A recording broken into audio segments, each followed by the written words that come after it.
Hi, my name is Paige. Welcome to my channel. I am here to do the spoiler tag, which I was tagged by Nat. Let's see. It was a very long time ago. A year ago. So I am finally here to do this tag. I have had it on my to film list for a very long time. I just never end up actually sitting down and filming it. So we are here. We are going to answer these questions. All right, let's start off with question number one, which is, what do you consider a spoiler? And I think this could be a lot of things. It depends on what type of book you're reading. I also think it just depends on you as an individual, what you don't want to be spoiled. So if you're reading a romance that has two love interests, like, the spoiler would probably be who they end up with. If you're reading a thriller, the whodunit would be a spoiler.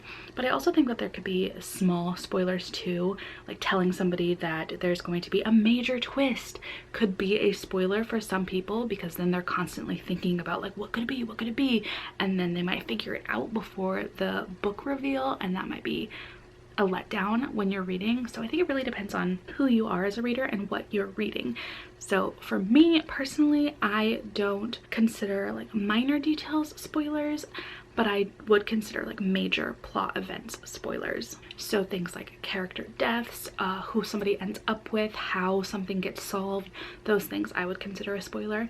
Every now and then there are other books that I don't want to know anything about that I think everything's going to be a spoiler.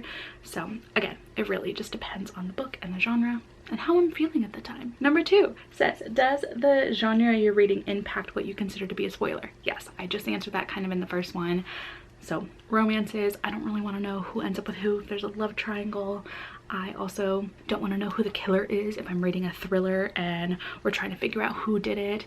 So things like that, depending on which genre, yes, are spoilers. Number three is long, so let me pull up my computer. All the best bits are in the trailer. Sometimes the synopsis can be too detailed. Do you research books prior to reading them, or do you prefer to know nothing about the book? I'm a mix.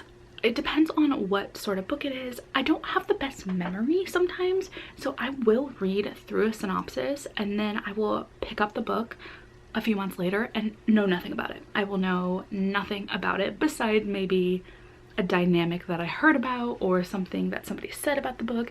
So even when I do read synopsises, they don't hinder my enjoyment, or they don't really spoil me too much because all the details go out of my mind. Usually because I'm not reading for detail in those synopsises. I'm just trying to see, like, is it a fantasy? Are there a lot of characters? Is it historical fiction, which sometimes I don't really want to read? Is it queer? Like, I want to know those big details, and everything else just doesn't really matter until I pick up the actual book. So I do think that they could spoil a lot, but I don't ever remember. So I would say I definitely prefer to know nothing going in, just because that's kind of how I go into most books, because my memory is trash. Number four is, sometimes the introduction or translator's notes can spoil the ending, especially for classics. Has this ever happened to you? I don't read those.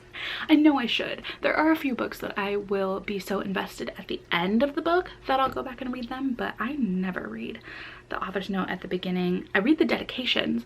I don't read any author's notes at the beginning. I don't read translator's notes. I don't read author's notes at the end very often. I think that that's so bad of me, but I don't do it. Once I'm done with the book, I'm kind of done with it. Unless it like really resonated with me, then I will go through and read them. I also listen to them if the audiobook narrator chooses to narrate those parts. Sometimes those aren't included in audiobooks, so again, I just don't read them. So no, they don't spoil me because they don't exist to me. Is that bad? I'm so sorry. I should do that more often. Number five, name a time somebody has spoiled a novel for you. Again, I tend to forget things very easily. So somebody could be talking about a book, spoil it for me, and then I will forget what that name of the book is or what the book is even about by the time I read it myself. But there is one thing that happened. I was on Twitter before I ever read Six of Crows, and the sad thing that happened in Crooked Kingdom was spoiled, just plain as day, in a tweet. And I said I should probably forget this. And because I said that, because I told myself forget this, by the time you read it, you'll forget it. It stuck. It stuck, and I knew when that sad thing was going to happen, and I was so sad that I didn't get to experience that heartbreak with everybody else, even though I read the book like way later than everybody else. But still, that was a rough one. So Twitter is a bad place to be if you don't want to be spoiled for books. Number six is, have you ever spoiled a novel for somebody else? Yes, but only to my knowledge. when they have given me permission. So if I'm talking to a friend or a family member and I really want to tell them about a book, I will ask, like, is it okay if I share this part of it, knowing that they don't read that genre or that author or something. So I've definitely spoiled a lot of books to some of my older friends because I know that they won't read that genre or they're not really a reader, so I will spoil books like that for them. But intentionally spoiling a book for somebody, I don't think so. I really do try to not include a lot of spoilers in my videos, or I do try and tag those things to happen too. So I probably spoiled a few things because somebody might not have been paying attention to my tags or something. So I hope I haven't accidentally spoiled somebody on something that they didn't want to know. But I really try to be careful. I do. Number 7 is, if spoilers ruin novels, are there some authors or genres you can't reread? No. Again, my memory, not great. I usually reread books and go, oh, I don't remember that ever happening in some parts. Like, I'll remember the big plot points, but like little details I won't remember. But I enjoy rereading. I think a lot of it is because I know what's going to happen and there's not like the stress and anxiety of major plot points happening or characters being on the brink of death that I don't know how it gets resolved. So I'm already spoiled and I'm comfortable with what has happened and I chose to reread. So it doesn't bother me to reread those things, because I know, and it's less stressful to read the second time around because you just know what's gonna happen and it's a lot easier, and you can just focus on other details that you didn't remember the first time around. So I think it works out. I don't think being spoiled for a book you've already read hinders my reread. So number 8 is, when you are reviewing, do you try and remain spoiler free, and does that hinder your discussions on those books?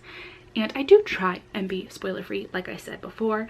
Even on Goodreads, I do try and just do broad opinions on the story and not too many details. And when I do come across a point where I want to share a detail, I will hide it in a, what is it called? A spoiler tag. And I will do that on my videos too, where if I just want to say what's going on, people can choose to click on the spoiler tag or watch through that video clip. So I don't think it hinders my discussions on books, just because I feel like I give fair warning if something is going to be discussed. And I will say, I do think it's rude when people don't tag spoilers and just like type in all of their thoughts and all of the plot points that happen in their Goodreads reviews and don't really notice that other people are going to read those and see them and be spoiled for something. So always tag your spoils. Always. The final question is to do a shout out, but I did not prepare any, and I was tagged in this so long ago that I don't even know if anybody does this video anymore. So I'm just gonna leave this video here. Again, thank you, Nat, for tagging me in this a year ago. And I will also include Nat's video and the original creators video in the description, so you can check those out if you want to. But I'm gonna end this here. If you would like to chat with me about books, I have my Instagram and Discord linked in the description, and I will see you in my next video. All right, goodbye.